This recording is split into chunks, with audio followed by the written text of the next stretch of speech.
Très bien. Bonjour à tous. Alors, j'espère que vous nous entendez bien. Si vous pouvez juste nous confirmer que vous nous entendez, vous nous apercevez et vous voyez les slides. Très bien. Merci pour cette confirmation. Parfait. Eh bien, écoutez, nous sommes ravis de vous accueillir pour passer 1 heure à décrypter ces aides mobilisables en Bretagne pour vous lancer dans une démarche cyber. Merci beaucoup pour votre participation à ce webinaire. On va peut-être attendre 1 minute que tout le monde se connecte. On aura l'occasion donc d'enregistrer le webinaire qui sera une ressource mise à disposition par la suite. Donc merci pour votre participation. Merci également à tous mes coéquipiers et camarades qui vont contribuer à l'animation de ce webinaire, qui est un peu une première du genre, puisque vous voyez, on est assez nombreux en salle et on a Romain Huet qui est connecté depuis Lannion également et qui est un des intervenants. Si tu peux juste saluer, comme ça on te voit, Romain. Voilà, très bien. J'animerai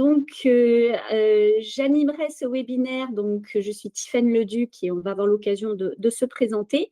Anna est la modératrice et donc va prendre vos questions dans le chat. Donc, n'hésitez pas à poser des questions et on fera des pauses assez régulièrement dans la présentation de façon à prendre vos questions et de pouvoir y répondre au fur et à mesure de la progression de la présentation. Il est quelle heure? Donc, on peut démarrer, très bien. Alors, avant d'aller dans le détail des aides, juste vous donner quelques éléments de contexte concernant cet écosystème cyber en région Bretagne. Alors, vous avez une carte avec beaucoup de choses dessus. Ce qu'il faut retenir, c'est que justement, on a un tissu extrêmement dense sur le territoire régional avec plus de 175 entreprises de cybersécurité qui sont réparties sur le territoire. Alors, c'est intéressant parce que ça veut dire que vous avez des pôles actifs sur tout le territoire régional et pas uniquement à Rennes. Ça passe plusieurs messages. Ça veut dire que vous avez une diversité d'acteurs en capacité de vous accompagner et également, vous avez la présence en proximité de ces acteurs. Donc ça, c'est aussi un atout de pouvoir travailler ou se lancer dans la démarche avec un partenaire de proximité. On peut également saluer l'engagement des filières à sécuriser. Il se trouve qu'en région Bretagne, on a des filières et des représentants de filières qui souhaitent accompagner leurs membres à prendre en compte les sujets de cybersécurité.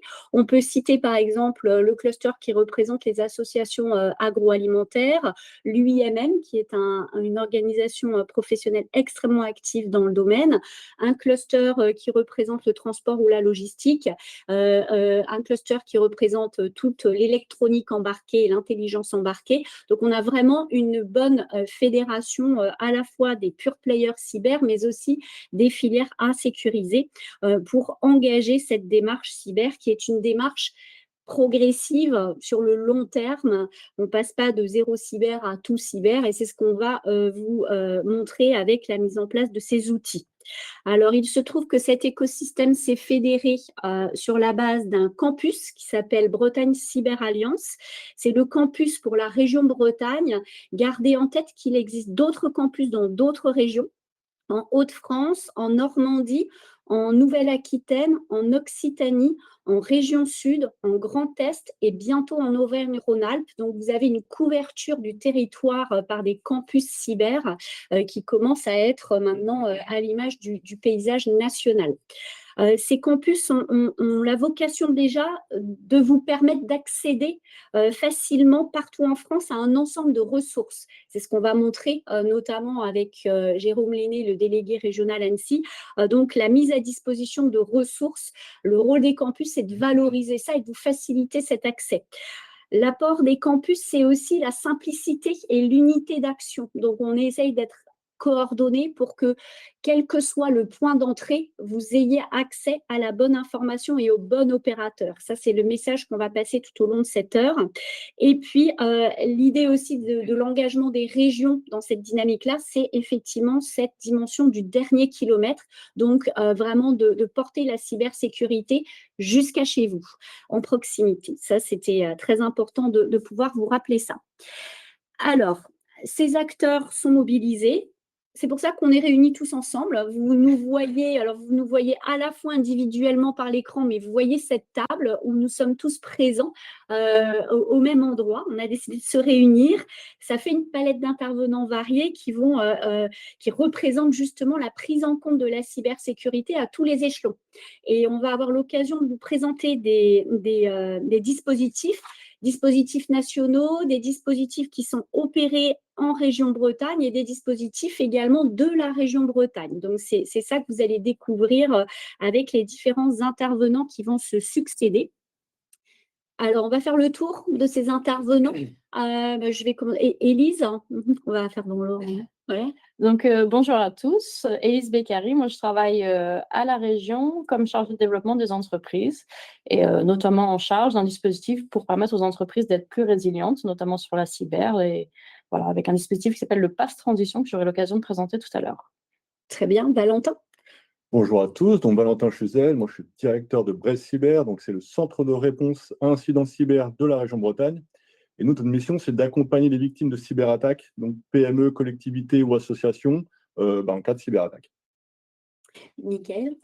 Bonjour à tous, donc Mickaël Benoît, directeur de projet cybersécurité et RSSI au pôle d'excellence cyber, donc une association sous l'égide de la région Bretagne et du ministère des Armées. Et donc moi, je suis porteur sur un des projets qui s'appelle l'EDIH Bretagne. Romain? Bonjour à toutes et à tous. Romain Huet, je suis le coordinateur de l'EDIH Bretagne. Mickaël vient d'en parler à l'instant et je travaille pour le pôle images et réseaux, donc à l'antenne de Lannion. Et j'aurai l'occasion de vous présenter en quelques mots l'EDIH. Et Jérôme? Merci. Bonjour à toutes et à tous. Jérôme Lenné, je suis le délégué à la sécurité numérique de l'ANSSI. L'ANSSI, c'est l'Agence nationale de la sécurité des systèmes d'information. C'est un service à compétence nationale. C'est l'autorité nationale en matière de cybersécurité et de cyberdéfense. C'est un service du Premier ministre avec une mission défensive et un rôle fondamental, protéger la nation contre les cyberattaques et notamment les systèmes d'information les plus critiques au profit de nos bénéficiaires régulés, que sont les opérateurs d'importance vitale, les administrations, les établissements placés sous leur autorité. Et demain, avec la transposition de la fameuse directive NIS 2, on passera de plusieurs centaines d'entités régulées à plusieurs dizaines de milliers. Très bien. Alors, on va aller tout de suite sur le cœur de ce webinaire qui est ce parcours en 4 étapes. C'est comme ça qu'on l'a pensé. On essaye de suivre cette progression de la mise en œuvre d'une démarche cyber. Donc, avec 4 grandes étapes: sensibiliser, évaluer, investir et malheureusement, si on subit un incident, eh bien, pouvoir gérer cette crise. Alors, la sensibilisation, c'est les premiers pas. On s'informe, on évalue un peu le sujet. Donc, il y a en particulier deux acteurs, on va dire, qui vous accompagnent dans ces premiers pas en cybersécurité. Je vais passer la parole à Jérôme, en tant que délégué régional Annecy. Merci, Tivane. Donc, effectivement, pour ma part, je vais vous présenter un site qui s'appelle Mes Services Cyber. Vous avez le lien qui est repris en bas à droite et je pense qu'à l'issue de toute façon de cette séquence, on communiquera sur l'ensemble des sites. Cet outil Mes Services Cyber permet justement de cranter avec les différents éléments du parcours cyber qui est repris au niveau de la région Bretagne pour être à la fois sensibilisé, par exemple avec des petites vidéos de 2-3 minutes, accès à un cyberdico, accès à notre panorama de la cybermenace, puisque la dernière édition a été publiée il y a une quinzaine de jours.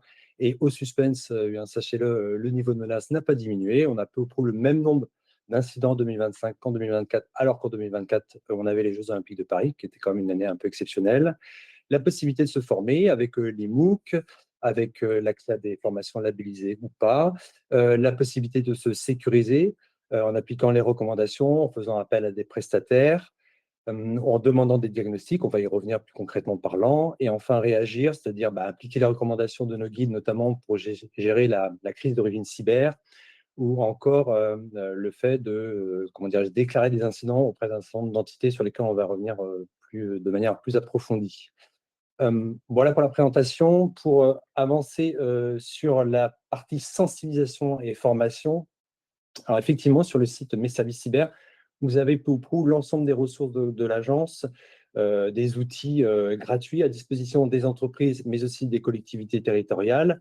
Donc, c'est des ressources de l'ANSSI, mais pas seulement. On a aussi des ressources de nos partenaires comme cybermalveillance.gouv.fr, pardon, la CNIL. Là, je vous ai donné quelques illustrations. Bien évidemment, ce n'est pas exhaustif. Vous avez par exemple la possibilité d'accéder au MOOC de l'ANSSI. Alors, il est actuellement maintenant sur une nouvelle version qui va arriver avec 3 niveaux, selon que vous soyez débutant, intermédiaire ou expert.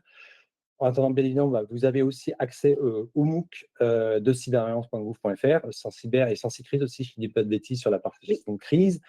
La possibilité de poser des questions techniques auprès de l'ANSSI. Je vous ai mis un guide pour les ransomware logiciels parce que malheureusement, en 2025, là aussi, les rançons logiciels continuent de faire de nombreuses victimes. Et puis enfin, là, je vous ai mis aussi la cybersécurité pour les TPE-PME en 13 questions, si vous ne voulez pas attaquer tout de suite les 42 mesures d'hygiène de l'ANSSI. Et sachez-le aussi, c'est notamment sur la base de ce guide qu'on a construit notre diagnostic de premier niveau, sur lequel je reviendrai tout à l'heure. Il y a un acteur également sur le territoire qui opère des actions de sensibilisation, c'est la gendarmerie qui est souvent active, notamment dans certains départements ou certaines zones. Ce sont des acteurs de proximité qui sont parfois les interlocuteurs un peu naturels. Et le dispositif de la gendarmerie s'appelle Présence. Donc, nous n'avons pas de gendarme avec nous aujourd'hui pour le présenter, mais sachez que ça existe. Il est notamment extrêmement actif dans le 56 en Bretagne. Le département du Morbihan est extrêmement bien doté de ce dispositif et ils font énormément de sensibilisation. Donc, ils ne sont pas là, mais ils sont bien fléchés dans les dispositifs. Et vous retrouverez toute cette carto des dispositifs sur le site de cyberalliance.bzh. Il y a un onglet dédié qui est mis à jour très régulièrement. Donc, ça vous permet d'avoir l'ensemble des détails des dispositifs qui ont été déjà ébauchés par Jérôme. Donc, on ne présente pas forcément tous les dispositifs, mais sachez que vous avez une adresse Internet où vous retrouverez l'ensemble des acteurs qui opèrent sur les différentes briques. Alors, on passe. Est-ce qu'il y a des questions peut-être à ce stade sur cette étape des premiers pas qui a été présentée par Jérôme Lenné? Et on vous a mis dans le chat l'adresse effectivement où vous retrouverez l'ensemble des dispositifs. Très bien, on va avancer sur le volet diagnostic qui, pour le coup, est très étoffé. C'est l'endroit où on va trouver le plus de dispositifs d'accompagnement. Alors, le diagnostic, c'est la première étape de l'engagement. On a évalué, on a fait ses premiers pas et puis on se lance. Et donc, là, on va vous présenter 4 dispositifs et gardez en tête à nouveau qu'il existe un outil, le DIAG de BPI France, donc opéré par BPI. Nous n'avons pas d'interlocuteur BPI aujourd'hui, donc on ne va pas le détailler, mais ce dispositif existe bien, il est toujours financé. On a eu la confirmation, donc vous trouvez le lien à nouveau sur l'onglet, l'adresse que Anna vous a mis dans le chat. On ne le détaillera pas aujourd'hui. Donc voilà, on va se concentrer sur les 4 autres dispositifs. Et à nouveau, on va commencer par les dispositifs opérés par l'ANSSI. Merci. Donc effectivement, sur la partie diagnostic, donc avant de commencer le diagnostic, on propose sur le site Mes Services Cyber, sur la page d'accueil, en haut à gauche, si ma mémoire est bonne, la possibilité de réaliser un test de maturité cyber. Donc c'est un test que vous pouvez réaliser en parfaite autonomie, soit de manière individuelle, soit en session collective. Ça, c'est possible si vous voulez sensibiliser vos collaborateurs. Vous pouvez d'ailleurs aussi créer un compte sur Mes Services Cyber, réaliser plusieurs tests, voir effectivement votre progression.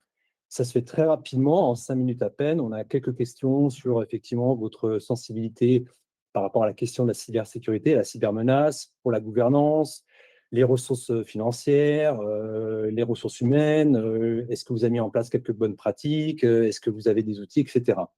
À l'issue de ce test de maturité cyber, effectivement, vous pouvez vous jauger. Vous avez notamment figuré au travers de la petite plante que vous voyez effectivement à l'écran pour voir si vous êtes à un niveau insuffisant, émergent ou voire optimal.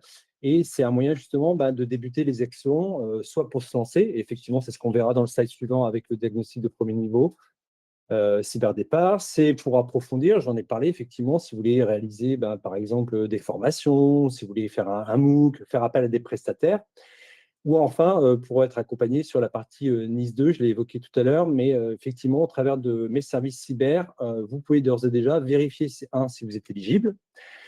Ça vous met en lien avec le site Mon Espace NIS 2. Si tel est le cas, nous, on vous invite à vous enregistrer, puisque à l'instar du RGPD, c'est effectivement aux personnes éligibles, enfin aux entités éligibles, pardon, de se déclarer auprès des autorités et effectivement déclarer aussi les incidents majeurs dans l'attente de la mise en conformité. Pour poursuivre effectivement sur la partie diagnostic, donc je l'évoquais à l'instant, le diagnostic cyberdépart, là aussi qui est sur la page d'accueil de mes services cyber, si vous voulez demander un diagnostic qui est gratuit, qui est réalisé par des aidants qui sont outillés par l'ANSSI. À l'échelle de la Bretagne, on a à peu près une centaine d'aidants qui sont outillés. Il y en a d'ailleurs 2 à mes côtés aujourd'hui, qui vont réaliser effectivement ces diagnostics. Donc, ces aidants sont essentiellement issus de la sphère, j'allais dire, institutionnelle. On a évoqué tout à fait les gendarmes, par exemple. Mais on a aussi des prestataires qui sont en lien avec des associations qui œuvrent en faveur de la cybersécurité, à l'instar du CLUSIR ou encore du GACIB.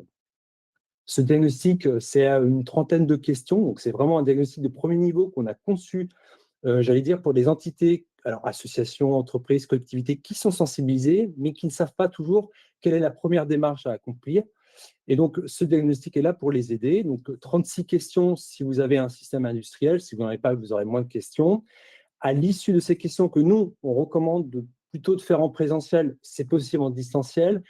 Là aussi, si possible, j'allais dire avec la gouvernance, c'est-à-dire les directeurs, les personnes qui ont les bonnes informations. Là aussi, si vous avez un infogéreur, c'est bien aussi qu'il soit présent, parce que ça rend, comment dirais-je, les questions et les recommandations encore plus pertinentes. À l'issue, effectivement, de ce diagnostic, vous avez 6 recommandations prioritaires qui vous sont données. C'est ce qu'on appelle du quick win. C'est très rapide à se mettre en place. C'est, j'allais dire, même gratuit.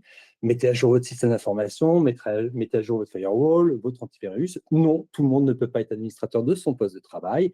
Faites des sauvegardes, vous verrez, ça peut être extrêmement précieux dans certains cas. On le verra notamment sur la partie incident. Et donc, voilà pour ce diagnostic de premier niveau que vous pouvez solliciter via mes services cyber. Je passe la main peut-être. Voilà. Alors là, on va passer la main à Romain du Pôle Imagerie Réseau à Lannion, qui est le Pôle Imagerie Réseau est le coordinateur de cet instrument européen qui est opéré sur le territoire régional. Romain, si tu peux nous le présenter. Oui, rebonjour, merci de me donner la parole. Effectivement, je vais vous présenter l'instrument européen de la Commission qui s'appelle l'EDIH. Ce sont des instruments qui ont été lancés en 2022 au niveau de l'Europe. EDIH pour European Digital Innovation Hub. Donc, du coup, l'idée, c'est que c'est un dispositif qui est soutenu par la région Bretagne, comme l'a dit Tiffaine, avec un objectif qui est d'accélérer la transformation numérique et la digitalisation des entreprises bretonnes et des collectivités publiques. Donc, les bénéficiaires de ces services de l'EDIH sont les TPE, PME, ETI bretonnes. Encore une fois, qu'elles soient dans l'innovation ou non, ça s'adresse vraiment à tous les secteurs d'activité. C'est vraiment trans-secteur d'activité, aux startups, innovantes ou non, et aux acteurs publics. Parce que je pense qu'il y en a certains et certaines d'entre vous ce matin à ce webinaire, donc des acteurs publics, des collectivités territoriales, les établissements de santé, les agences régionales, etc.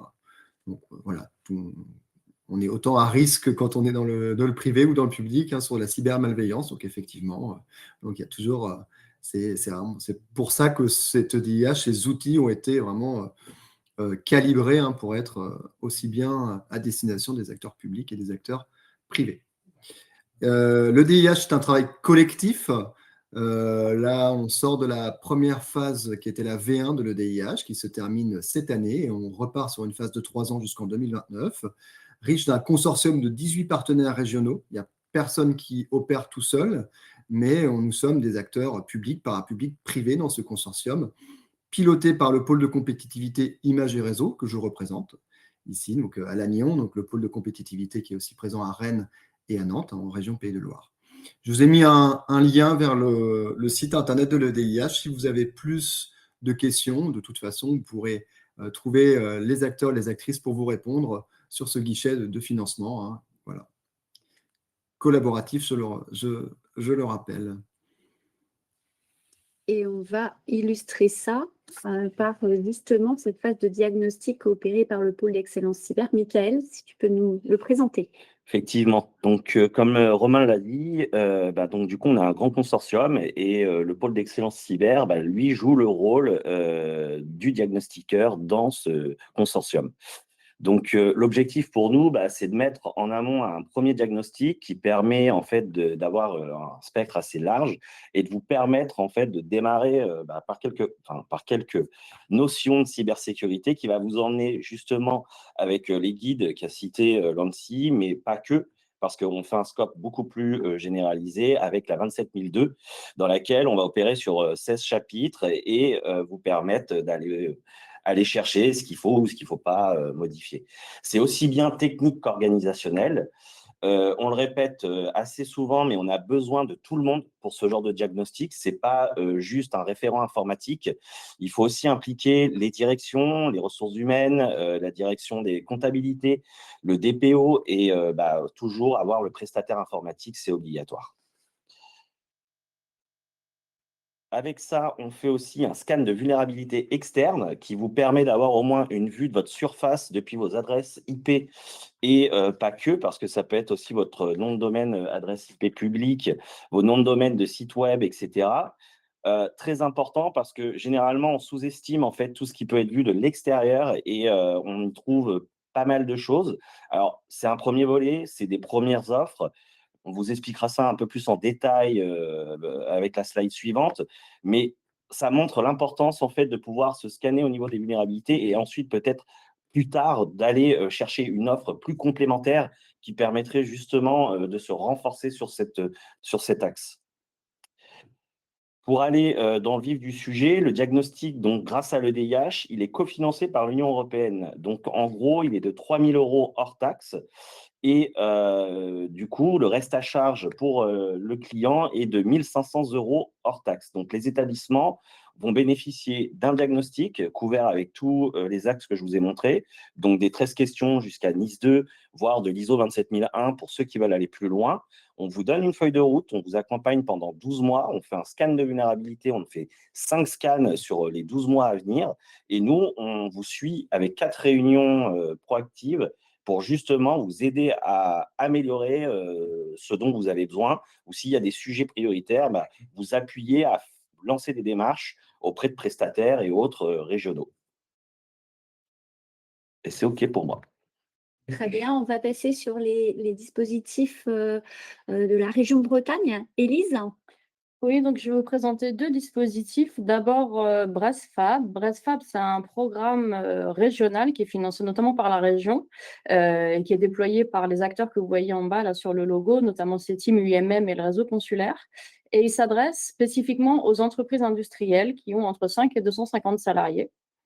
Et concrètement, donc là, c'est un accompagnement individuel qui est fait par un consultant qui est référencé et qui est modulable. C'est-à-dire qu'on est sous forme de ce qu'on appelle défis, des accompagnements qui sont compris entre 2 jours et demi et 5 jours. Donc, le positionnement du programme BRESFab, c'est spécifiquement ces entreprises industrielles petites, d'où l'intérêt d'avoir cet accompagnement qui est modulable. Et ce qui est proposé en matière de cyber, parce que le programme BRESFab est beaucoup plus global que la cybersécurité, mais en tout cas, c'est pouvoir avoir un audit des pratiques de protection économique ou vraiment aller jusqu'à la formalisation de la politique de sécurisation. Donc, sur le programme précédent, c'était 5 entreprises avec des effectifs variables entre 7 et une centaine de salariés qui ont pu solliciter cet audit-là.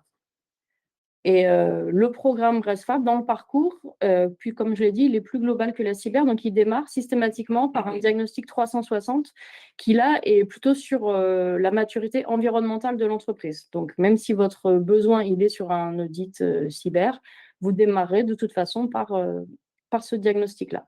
Et vous aurez donc les coordonnées si vous souhaitez en savoir plus, à la fois un site et puis la personne en charge de ces accompagnements. Et je vais passer au second dispositif. Donc là, le Pass Transition, là, c'est un dispositif qui est directement opéré par la région et on est sur une aide financière. Donc là, il s'adresse aux entreprises de production industrielle jusqu'à 50 salariés uniquement. Et là, on n'est pas sur une offre d'accompagnement, mais on est sur une aide financière. Donc, si une entreprise souhaite solliciter une prestation de conseil en cybersécurité, réalisée par un consultant de son choix, on peut la financer à hauteur de 50%. Et donc une aide plafonnée à 10 000 €. Et là encore, donc sur le site internet de la région, vous pourrez en savoir plus ou nous contacter directement. Très bien, merci beaucoup. Est-ce qu'il y a des questions par rapport à la présentation, notamment des dispositifs de DIAG? Parce qu'effectivement, là, vous avez beaucoup de dispositifs et peut-être enfin voilà, je vous laisse évaluer un peu s'il y a des questions, mais on voulait aussi vous passer l'information que en fait, il n'y a pas de concurrence entre les dispositifs, hein, c'est extrêmement important de l'avoir en tête. On est tous complémentaires et c'est bien pour ça qu'on est tous réunis autour de cette table. Vous dire aussi que, évidemment, la question qui peut se poser quand on est une TPE ou une PME, c'est de se dire comment je choisis le dispositif qui me convient. Bien, en fait, les acteurs autour de cette table sont là justement pour vous aiguiller et vous conseiller sur le dispositif le plus adapté. Je pense que c'est régulièrement, vous avez des questions, enfin, je ne sais pas si quelqu'un veut illustrer un contact et qui n'est pas forcément la prise de contact, elle se fait vers un opérateur et cet opérateur n'est pas forcément l'opérateur adéquat. Et effectivement, eh bien, il y a passage de relais, je dirais, entre les différents opérateurs. Je ne sais pas si quelqu'un veut rebondir. Oui, exactement. C'est surtout sur cette partie diagnostic que ça va se passer. Vous allez prendre un premier contact avec n'importe qui d'entre nous et on va être, nous, en mesure de savoir si, justement, vous avez fait le bon choix et s'il ne faut pas, justement, vous réorienter vers un autre acteur. Et dans ce cas-là, nous, on se connaît tous, on s'appelle et puis voilà, on vous transfère et puis voilà, ça se passe comme ça très facilement. Peut-être ce qu'on peut dire également, c'est qu'il y a l'objectif, c'est d'accompagner à la sécurisation de l'ensemble des acteurs du territoire et que, bien évidemment, pour faire ça, il n'y a pas un seul dispositif en capacité d'adresser tous les acteurs. Donc, il y a bien une complémentarité de dispositifs. C'est comme ça que c'est déployé sur le territoire et c'est comme ça que nous interagissons. On est vraiment dans l'interaction et la coopération et la collaboration des différents acteurs du territoire. Un acteur ne peut pas sécuriser tout le monde. Donc, c'est bien pour ça qu'on fait ce travail-là, qu'on vous présente cette synthèse et soyez rassurés sur le fait que quel que soit votre interlocuteur, vous finirez toujours par atterrir sur le bon dispositif et vous aurez les conseils adéquats puisqu'on l'a dit, la Bretagne est plutôt justement extrêmement dotée d'experts sur ces sujets et donc il y a vraiment un travail collectif qui s'opère au quotidien. Et si je peux me permettre d'ajouter aussi, tous ces dispositifs qu'on vient de vous présenter sont là pour vous mettre et vous permettre de mettre un pied dans la cybersécurité et avant tout de démarrer par quelque chose et surtout d'être rassuré pour se dire qu'on va vous aider à monter en maturité. Et c'est ça le plus important qu'il faut voir dans tous ces dispositifs. Il y en a forcément un qui est adapté à vous et qui va vous permettre de vous propulser vers des offres qui seront fléchées par l'un de nous ici autour de cette table. C'est aussi un appui s'il y a besoin de mettre en place de la certification ISO 27000, par exemple. Si demain, effectivement, vous êtes éligible à NIS 2, vous n'avez encore rien fait, effectivement, les diagnostics sont là aussi pour vous mettre le pied à l'étrier. Puis c'est aussi, à mon sens, une manière de mettre en confiance les entités pour qui ce n'est pas leur sujet, notamment si derrière, ils ont envie de se tourner vers des prestataires qui vont aussi les accompagner. Il y en a un certain nombre en Bretagne, notamment, par exemple, pour la mise en conformité NIS 2. Très bien. S'il n'y a pas de questions, on poursuit, on avance dans nos étapes. On va s'intéresser désormais à tout ce qui est investissement et mise en œuvre. Alors là, on est vraiment sur le passage à l'action. On a fait ces diagnostics et puis maintenant, on investit et on passe à l'action. On va vous présenter 3 dispositifs, 2 déjà en place et un dispositif à venir. Donc, je repasse la parole à Jérôme pour l'ANSSI. Merci. Donc, sur la dernière partie, effectivement, sur l'aspect stratégie et financement, moi, je vous propose effectivement déjà sur ce slide de voir qu'au travers de la plateforme messervicescyber.gouv.fr, vous avez accès à l'ensemble des contacts nationaux et régionaux avec les CICER, donc Brest Cyber pour la Bretagne, votre humble serviteur ici présent, les contacts avec le 17 Cyber et le CERT-FR, notre plateforme de réponse à incidents pour l'ANSSI, effectivement disponible H24, 7 jours sur 7 au 3218 ou via la plateforme dédiée. Les prestataires pour vous accompagner, des prestataires donc, qui sont labellisés. Donc, j'ai mis effectivement les prestataires experts cyber de cybermalveillance.gouv.fr. Et il y a aussi les prestataires qualifiés de l'ANSSI. Il y en a un certain nombre en Bretagne, que ce soit pour du cloud, du conseil, de l'audit, de la détection, de la réponse incident, etc. Dernier élément, c'est sur la partie financement. Alors, ce n'est pas tant que sur la plateforme Mes Services Cyber, nous, on va proposer en tant que tel des financements, mais on peut avoir un peu une logique de guichet unique ou de caisse de résonance, si je puis dire, de financement qui existent, des partenaires ici présents, que ce soit des financements régionaux, de la BPI, de l'EDIH, etc. Donc, via les onglets, vous pouvez chercher en fonction de votre région les dispositifs adéquats et disponibles. Et nous, on vous donne les liens justement pour réaliser les sollicitations. J'ai rajouté, alors ce n'est pas présent sur la plateforme Mes Services Cyber, mais j'ai quand même voulu mettre le petit logo du NCCFR, donc le Centre de coordination cyber, qui dispose de ses homologues dans les autres États de l'Union européenne et qui est en lien avec le Centre de compétences cyber de la Commission européenne, parce qu'il est relais d'un certain nombre de financements européens et je pense que ça peut intéresser les prestataires qui sont connectés. D'ailleurs, ils seront présents au FIC la semaine prochaine. Ils organisent un atelier avec des conseils justement pour le montage des projets. Ils le font en lien avec des représentants d'autres pays de l'Union européenne. Et par ailleurs, s'il y a un dernier point sur ces aides financières européennes, je voulais juste dire qu'il n'y a pas de limite de taille. En revanche, il faut intégrer un consortium. Et maintenant, je reviens au dernier élément. Sur la partie financement, le NCCFR peut également proposer des appels à projets. Ils l'ont fait l'année dernière. Ils le font en lien avec le GPI, le secrétariat général pour les investissements, et la BPI, la Banque publique d'investissement. Et ils vont rééditer, si je puis dire, cet élément cette année avec un nouvel appel à projet. Et là, c'est plutôt pour de petites entités moins matures. Donc, ça peut être des startups, TPE, PME, voire ETI, avec des financements. Et c'est bon pour moi.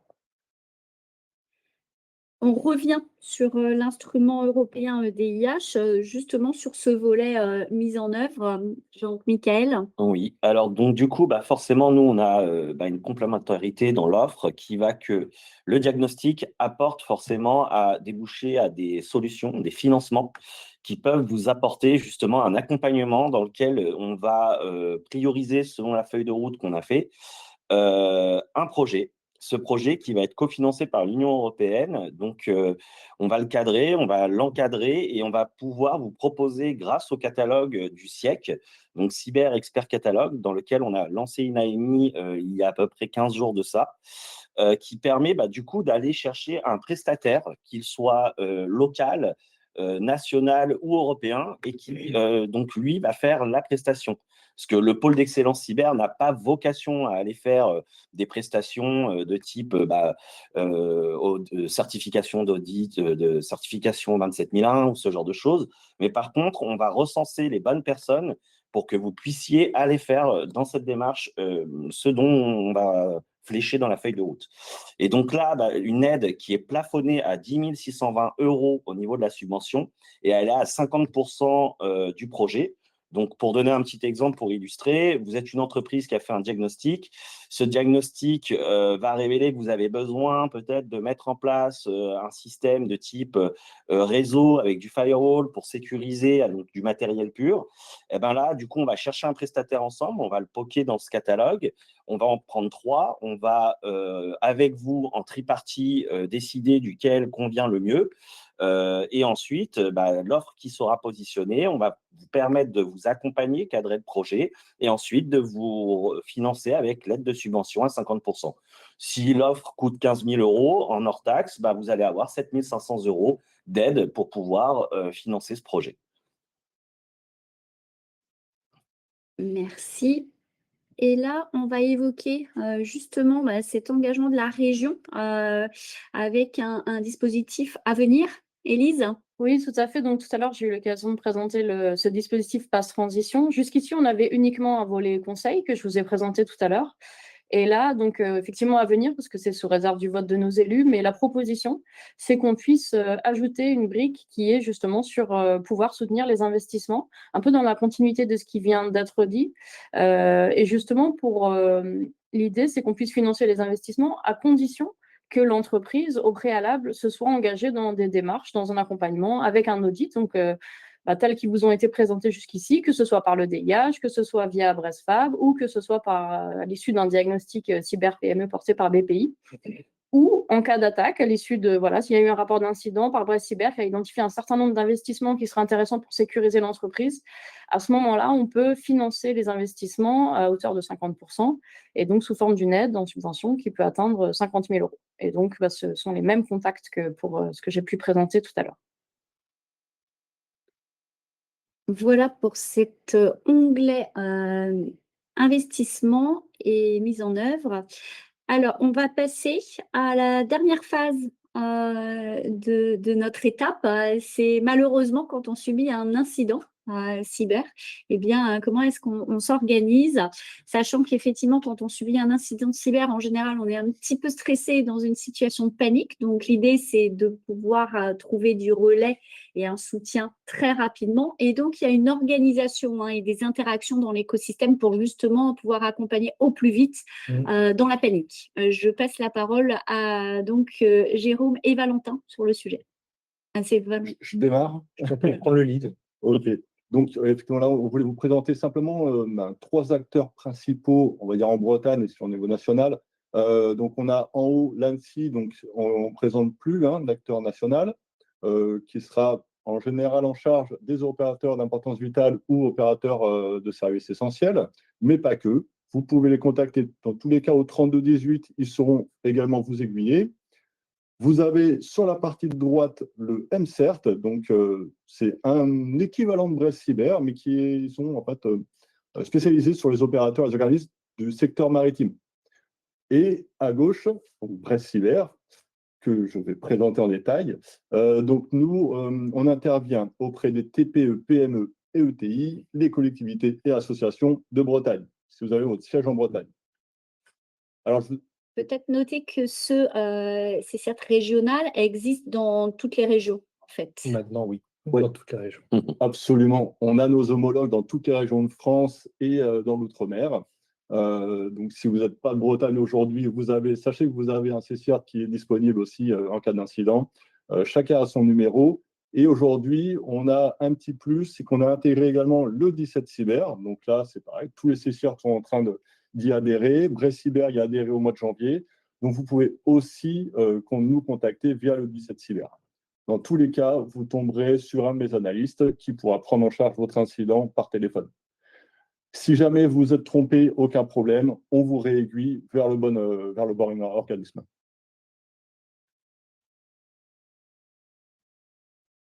Alors, pourquoi se faire accompagner en cas d'incident? Premier réflexe, en général, sur un incident, on va appeler notre prestataire, on va appeler un ami ou quoi que ce soit, mais on n'aura peut-être pas le réflexe d'appeler un spécialiste de réponse à incident. En fait, c'est important, premièrement, pour qu'on puisse vous donner des actions immédiates. Et il va falloir contenir l'incident. Et ça, c'est des spécialités qui appartiennent au métier de la cyber, donc ça, on traite facilement. Et deuxièmement, c'est de pouvoir collaborer aussi avec soit votre responsable informatique, soit votre prestataire informatique, parce que ça va être votre premier réflexe. Encore une fois, la cybersécurité, c'est quelque chose de très spécifique. Ils auront sûrement des bons conseils, mais ils ne seront peut-être pas, voilà, on ne va pas peut-être traiter l'entièreté du périmètre de l'incident. Donc, c'est là où nous, on a une plus-value, c'est de pouvoir contacter votre prestataire, contacter votre responsable et prendre l'incident en compte ensemble, voilà, pour être sûr qu'on a fait tout le tour d'incident. Je vais vous donner 2 exemples concrets, sans citer personne, bien sûr. Vous êtes une PME de l'agroalimentaire, 50 salariés, et vous êtes malheureusement victime d'un rançongiciel. Je fais une petite parenthèse. Là, je vais vous présenter le rançongiciel. Sachez qu'il n'y a pas de petits incidents. On est capable de tout traiter. Un hameçonnage, une fraude, ce que vous voulez. Vous nous appelez, on sait traiter. Donc là, dans le cas d'un rançongiciel, donc le cas évidemment le plus grave, qui va vraiment paralyser votre entreprise, Donc, on a le directeur d'entreprise qui va nous appeler, nos analystes, donc c'est bien un appel téléphonique, vous avez bien une personne au bout du fil. Donc, l'incident va être qualifié. On va commencer à confiner l'incident, donc couper tous les accès vers Internet, vos filiales, voire d'autres partenaires. On va vous conseiller de faire des investigations numériques. Ça va être pour essayer de comprendre comment l'attaquant s'est infiltré dans l'entreprise et pouvoir boucher les trous. Dans certains cas, vous allez possiblement perdre toutes vos données, vos sauvegardes ou quoi que ce soit. Ça arrive dans beaucoup de cas, malheureusement. Donc, on a, nous aussi, là, des partenaires qui vont pouvoir vous aider à récupérer les données. C'est là où on a aussi du conseil à vous apporter. Et enfin, la mise en œuvre d'un plan de rémédiation. Après incident, il faut se reconstruire. Donc là, on sera aussi capable de vous conseiller là-dessus. Un deuxième incident, pourquoi pas un EHPAD, victime d'une fraude au changement de RIB. C'est quelque chose qu'on voit énormément en 2025. On l'a beaucoup traité. C'est encore le cas cette année. Ça va continuer. Donc là, pareil, hein, nos analystes vont pouvoir qualifier l'incident, récupérer les échanges de mails, comprendre ce qui s'est passé, identifier un compte qui est très souvent, on a un compte de messagerie qui est compromis et qu'il va falloir sécuriser. Donc là, on va pouvoir vous aider là-dessus et ensuite vous aider sur les dépôts de plainte ou les déclarations avec nous. Voilà, donc pour conclure là-dessus, je le répète, pas de petits incidents. Vous pouvez appeler n'importe qui, on saura vous aiguiller et en espérant ne jamais vous avoir au bout du fil. Très bien. On arrive à la fin de la présentation. On vous a parcouru un peu toutes ces étapes. On avait peur de manquer de temps parce qu'on avait beaucoup de slides, mais en fait, on a été efficace et vous êtes des très bons élèves. Vous êtes hyper sages. On n'a pas de questions. Donc là, c'est justement l'opportunité de pouvoir peut-être partager une expérience également et ou nous poser vos questions. Dans tous les cas, ce qu'on voulait vous dire également, donc c'est évidemment les ressources vont être mises à disposition, y compris ces slides, l'enregistrement de cette intervention. On propose également, là c'était une première pour nous de vous présenter ce panorama et cette démarche de synthèse que nous avons menée collectivement sur le territoire régional. On pense qu'on renouvellera cette expérience d'ici la fin de l'année. Ce serait intéressant de suivre justement l'évolution des aides puisqu'il y a une actualité évidemment. Les aides vivent, certaines naissent, d'autres disparaissent. Donc, l'idée, c'est de pouvoir faire cette présentation régulièrement. Ah oui, alors il y a une question qui est le délai moyen pour pouvoir bénéficier des différents dispositifs. Alors, je dirais que ça va dépendre. Ça va dépendre desquels. Voilà. Si je peux prendre l'exemple peut-être du diagnostic cyber départ, le diagnostic donc, de premier niveau. Lorsque vous faites la demande, en fait, c'est relayé automatiquement vers des aidants. Et en fait, c'est à vous, de gré à gré, qui définissez une date en fonction de vos disponibilités pour bénéficier de ce diagnostic de premier niveau. Moi, pour ma part, c'est simple. Côté EDIH. Côté EDIH, vous allez entrer forcément par notre boîte générique et vous allez être pris tout de suite par l'un de mes deux analystes selon le secteur où vous vous trouvez. Et généralement, ça répond, enfin, vous allez même pouvoir avoir un premier rendez-vous dans les 2 à 3 semaines, le mail qui a suivi votre prise de contact. Côté des dispositifs régionaux, le dispositif Pass Transition. Alors, en fait, l'important, c'est de nous contacter avant de signer un quelconque devis avec un prestataire. Dès lors que vous avez sollicité pour demander une aide, vous pouvez démarrer. Donc après, c'est votre rythme pour le consultant. Par contre, pour le passage, enfin, que vous ayez réellement l'aide financière, il faut compter quand même pas loin d'1 mois et demi, 2 mois pour que l'aide financière soit octroyée. Ouais, de notre côté, si je rebondis sur la partie aide financière pour le DIH, généralement, vu que c'est la suite ou la continuité d'un diagnostic, faut compter juste le temps de prendre en charge la feuille de route, bien flécher le rapport, de poker les 3 entreprises qui auront du coup la possibilité sûrement de vous accompagner. On compte généralement un délai moyen d'1 mois et demi. Voilà. Alors évidemment, quand on subit un incident, là, on est dans l'immédiateté de l'aide, évidemment. Hein. Mais c'est une bonne remarque, c'est que c'est immédiat et c'est aussi en dehors des heures sociales, enfin, jour et nuit. Mais bien sûr. Ça, quelqu'un répondra. Oui, confirme. Oui. Il y a une question sur le rôle des chargés d'accompagnement dans les technopoles notamment. Alors évidemment, les technopoles sont des relais de l'ensemble de ces aides. C'est comme ça qu'a été conçue cette synthèse. Et d'ailleurs, les technopoles sont aussi des acteurs de l'instrument EDIH, l'instrument européen. Et vous avez des relais dans les technopoles. Et les technopoles sont tout à fait accompagnatrices. Alors, elles ne sont pas expertes, bien évidemment, mais elles vont avoir ce rôle de mise en relation avec nous, acteurs collectifs cyber engagés.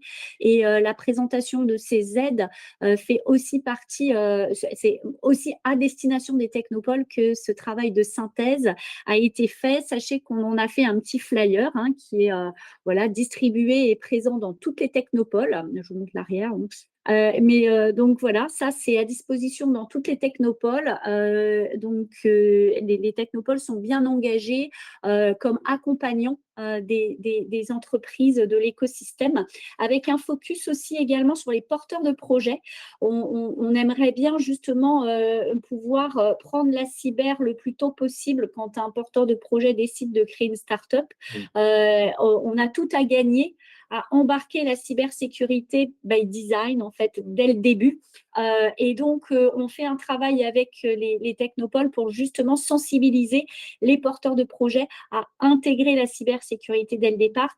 C'est toujours plus efficace en temps, en investissement, de le prendre en compte dans son projet plutôt que d'arriver ensuite avec des contraintes de cybersécurité sur une société qui est déjà structurée. Autre question, effectivement, les entreprises agricoles. Alors, à ma connaissance, elles font pleinement partie du spectre, puisque on est sur voilà, une entreprise, donc c'est toute activité confondue. Il n'y avait pas de limitation dans les secteurs d'activité. On est très adaptable, il n'y a aucun problème pour les secteurs d'activité. Comme Tiffaine vient juste de le dire, il y a des consortiums et dans ces consortiums, il y a des experts de chaque filière et donc rassurez-vous, vous serez aidé par l'un de nous ici. Oui, tout à fait. Je ne sais pas si on a eu des exemples d'ailleurs d'entreprises agricoles. Je crois que oui, qui avaient subi un incident. Pour les incidents de sécurité, oui. Voilà. Donc, Et pour compléter, en plus, c'est des entreprises qui ont souvent pas que des ordinateurs, mais aussi des équipements connectés. Et ça, le diagnostic de l'ANSSI le prend en compte sur cette partie objets connectés. Donc, c'est intéressant de le faire. Vous le faites aussi. On le fait aussi pour l'IoT, il n'y a aucun problème de ce côté-là. Et d'ailleurs, je précise, la plateforme, voilà, c'est entreprises, associations, collectivités territoriales, voire même des particuliers. Oui, exact aussi. Oui. En fait, c'est vraiment cette volonté de monter en compétence globale de l'ensemble des acteurs publics, privés et effectivement les citoyens bretons aussi. Il y a cet engagement sociétal. La cybersécurité, c'est aussi un sujet de société. Et donc, c'est comme ça que la politique régionale en particulier est perçue. Effectivement, je vois le mot de Frédéric dans le chat. Oui, évidemment, les pôles de compétitivité sont d'excellents acteurs très au fait de ces sujets et le pôle maire est un acteur très engagé sur ces sujets. Donc, bien évidemment, Frédéric, vous êtes à la manette aussi, pôle de compétitivité sur le territoire, bien sûr. Est-ce qu'il y a d'autres remarques, d'autres questions? N'hésitez pas, y compris à partager un peu votre expérience. Donc, ce qu'on disait, c'est effectivement de reproduire cet exercice puisqu'il y a une durée de vie des aides. Donc, on va essayer de garder cette capacité à les mettre à jour sur le site web. Normalement, on a la main là-dessus, donc vous aurez l'information régulièrement à jour via la plateforme web cyberalliance.bzh. L'événement de webinaire, de parcours des aides, on va l'installer probablement 2 fois dans l'année. Donc, on se donnera rendez-vous à la fin de l'année. Et comme on le disait, on n'a pas l'ensemble des opérateurs autour de la table aujourd'hui. Donc, l'idée, c'est la prochaine fois d'essayer aussi d'avoir l'engagement des autres opérateurs, notamment BPI, si les aides BPI sont toujours d'actualité. Et puis, bien évidemment, nos amis de la gendarmerie qui ont en général des témoignages extrêmement intéressants et qui, d'ailleurs, par rapport aux entreprises agricoles et au monde agricole, sont souvent des interlocuteurs de premier niveau. Clairement. Est-ce qu'il y a d'autres remarques? Ok, très bien. Eh bien, écoutez, on va désormais… Je me permets, je vois qu'il y a une question qui est quand même en train de s'écrire de Luc, mais je pense que la question est encore en train de… Ah non. Voilà. Ah non, Bon. Luc, Je voulais pas couper. c'est un faux positif. On connaît en cyber. Pardon. Très bien. Ok. Merci Merci, beaucoup à tous. Donc, vous aurez accès au replay. On fera un mail, c'est ça, Anna, avec les éléments. Merci pour votre connexion. Merci à mes collègues donc, pour cette mobilisation. C'était un moment de partage toujours intéressant. Donc, soyez rassurés. On est tous en lien. On est tous engagés au profit de cette montée en compétence du territoire sur la cybersécurité. Les actus sur nos différents sites web et sur la plateforme cyberalliance.bzh et au plaisir de vous retrouver dans les prochains événements. Ils sont nombreux et réguliers en Bretagne, opérés par l'ensemble des acteurs. Merci à tous et à bientôt. Merci, au revoir. Merci, au revoir. Au revoir. Très belle journée.